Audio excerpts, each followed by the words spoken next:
Good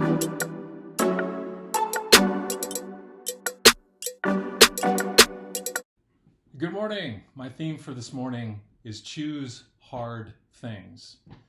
In going through the life experience and pursuing opportunities, sometimes we're going to come up short. Sometimes we're not going to get the job. Sometimes we're not going to get the promotion. Sometimes we're going to put a bid on something and somebody else is going to get it. There's a degree of disappointment that is part of the life experience. I'd like to talk about that this morning. A landmark study was done on individuals that encounter disappointment. And what they found was 15% of the population that encountered disappointment did something entirely different than the other 85%. They actually did 3 specific things differently that I'd like to talk to you about today. And I've got good news. You and I can both do these 3 things anytime we choose to.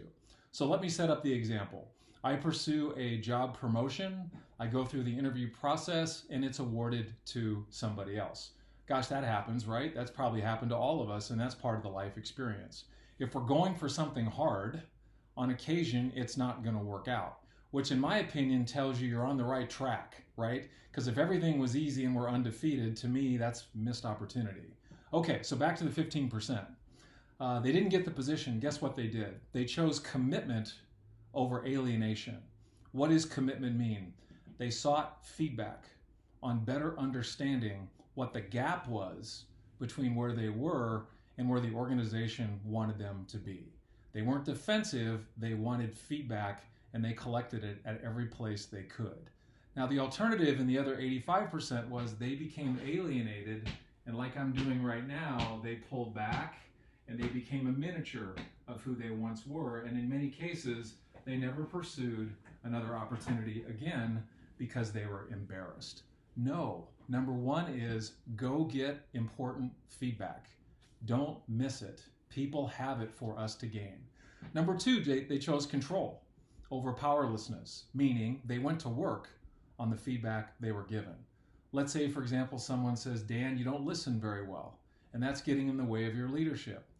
I can do a lot to work on that. I can take a class in effective listening. I can work with people that know me well. There's a lot I can do to get better at listening if that's what's in my way. The alternative was for the other 85% to be powerless. Hey, this company's unfair. I can't win. It's not my fault. That victim mentality doesn't really win in the world that we live in. Number 3, last thing they did was they chose challenge over threat. After they got the feedback and after they got to work on it, they got excited about, okay, I'm going to work on becoming a better version of myself. And the organization has made it very clear, or if it was a different scenario, that this is going to benefit me, so let me be about it. And in doing that, in choosing commitment, in choosing control, and in choosing challenge, there's literally, I can't really think of anything that we can't overcome over time. So my encouragement to you, number 1, keep going after, or if you're not, start going after hard things. Number 2, understand that a certain percentage of those things will not work out. And then number 3, choose to be that 15% group that when they don't, gets feedback, goes to work on improving, and enjoys the process. And if you do that, you will stand out as a very unique person and quite an impressive leader. Go out and make it a great day. Thank you.